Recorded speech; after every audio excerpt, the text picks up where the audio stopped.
guys, welcome back. We are currently on chapter 24 of the Barren Grounds by David A. Robertson. So our previous chapter was extremely what we would call bittersweet, where we had all the heroes of our story so far, Morgan, Eli, Ochek, and Eric, be successful in what their quest was. They went to find the summer birds and to release them so they could bring the summer and the cycles back to Mizwa and Askai, and they were successful. However, the bitterness of that chapter is during their adventure, Ochek ended up dying. The man shot Ochek with an arrow, and Ochek died. He also, though, was recognized by Creator, which is what many people might refer to as a spirit or some kind of a power, a higher being. But indigenous cultures often refer to that spirit or that sense of power as creator of our earth, creator of our universe. Ochek was recognized by Creator for the feat that he had done, how it was a feat. What he did was to serve not only himself, but it was to serve all the others, everyone else. And because of that, Ochek was taken up into the night sky and became a new constellation, a constellation of 7 stars. Which is very interesting because as we've been reading this story, this constellation has constantly been showing up throughout the chapters.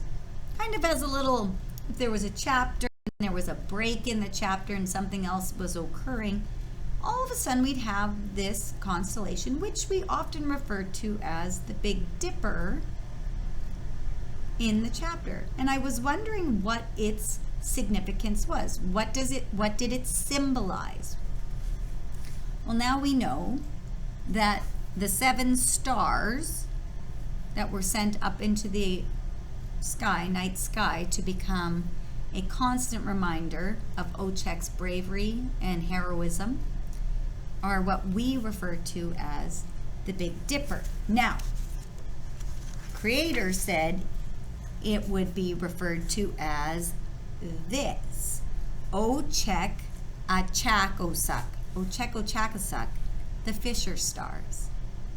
So whenever you look up at the night sky now and you see the Big Dipper, you can think of it as being Ochek, the Fisher stars.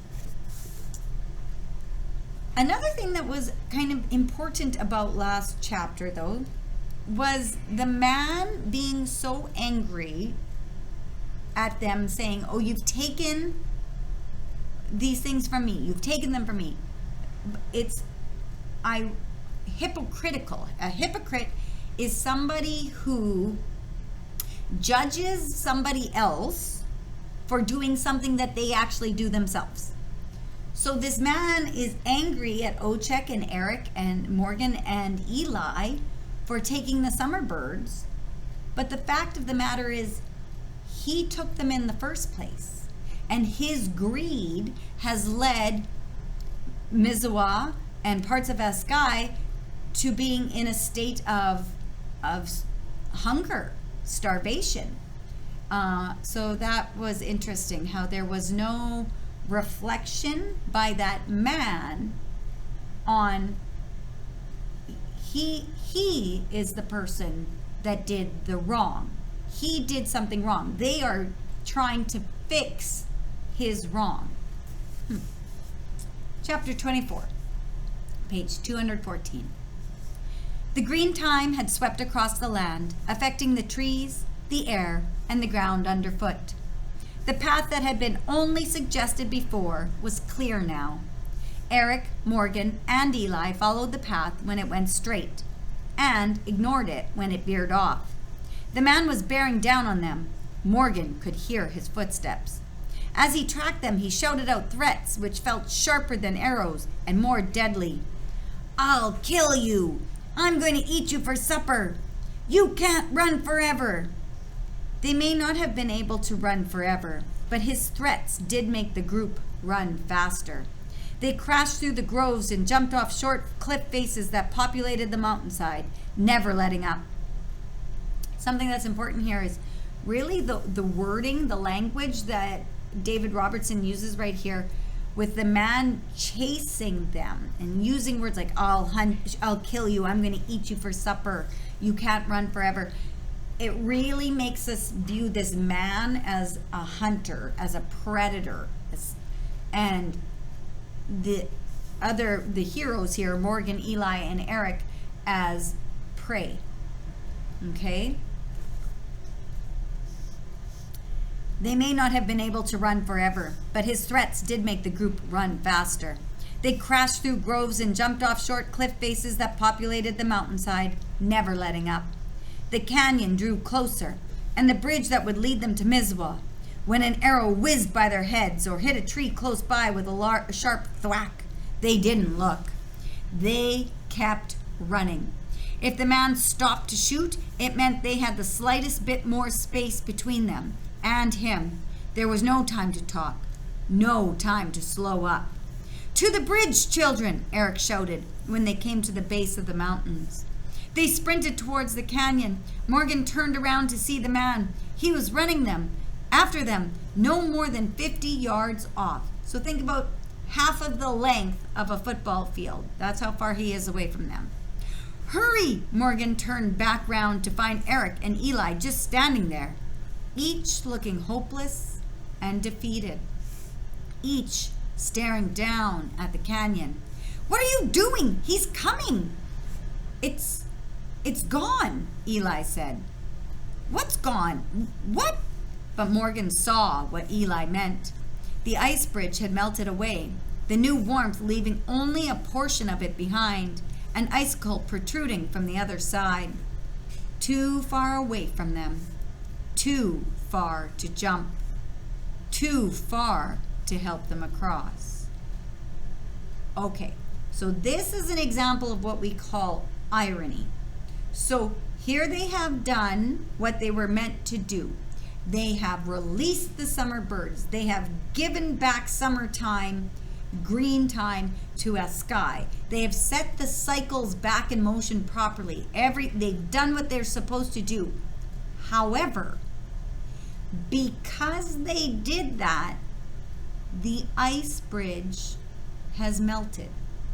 So their good deed has led to them now being trapped, not being able to cross over the ice bridge, over the canyon. So that's something that we call ironic, okay? "We need to get to the wood bridge," Eric said. But there was no time, and they all knew it. The man had caught up to them while they stared into the abyss. He was standing 20 feet away, his bow in one hand at the ready, an arrow in the other. "I had the good life over the mountains," the man was panting from the chase. "You all took it away from me." It wasn't his to have in the first place, and it wasn't the good life. All the animals were dying. There was no game anymore. His greed continued to kill all the animals. He raised his bow and aimed the arrow directly at Morgan. "That is not the good life." Eric stepped in front of Morgan. "You're mistaken." "Move, squirrel," the man said. "My name is Eric Watchus," she said, "and you suck." She turned around to Morgan and whispered, "Did I use that right?" "Yeah, that was pretty good," Morgan whispered back. "I don't care what your name is. Move," the man said. "It's Eric for short, but you can't call me that because my friends call me that." "Are you trying to not get shot?" the man asked. Okay, she hesitated. You can call me Eric. I'm still going to shoot you, the man said. Eric turned to the children. Well, that didn't work. What were you going for there? Morgan asked. Eric shrugged.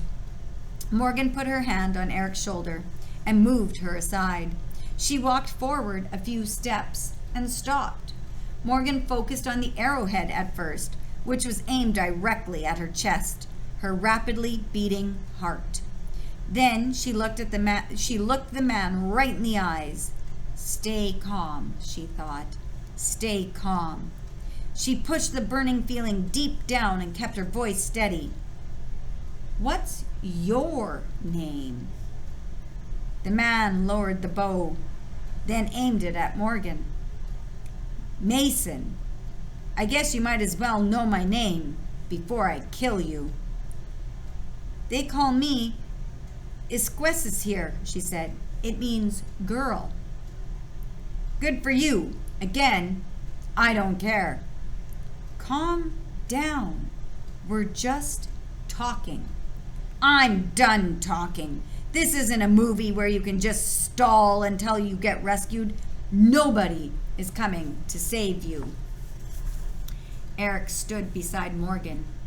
You were given as much as you needed, but you decided to take even more. We could have all lived together. We were living together. Well, Eric, what you were giving me wasn't enough. Mason's eyes looked wild. That's when Morgan saw it. His body, like those of the animals she'd seen in Mizwa, looked thin, emaciated. His clothing, like Ochek's, looked too big for him. He had moved away with the green time, but was starving all the time, all the same. You're always going to starve, no matter where you go, no matter how much is there for you, she said. Shut up, Mason said. Are you trying to guilt me? I'm going to take all three of you back and cook you. Oh, so you were actually serious about that? Eric asked. You weren't just mad? Of course I was serious, the man said. Gross, Eric mumbled. What's your problem? Morgan asked. The green time is for everybody.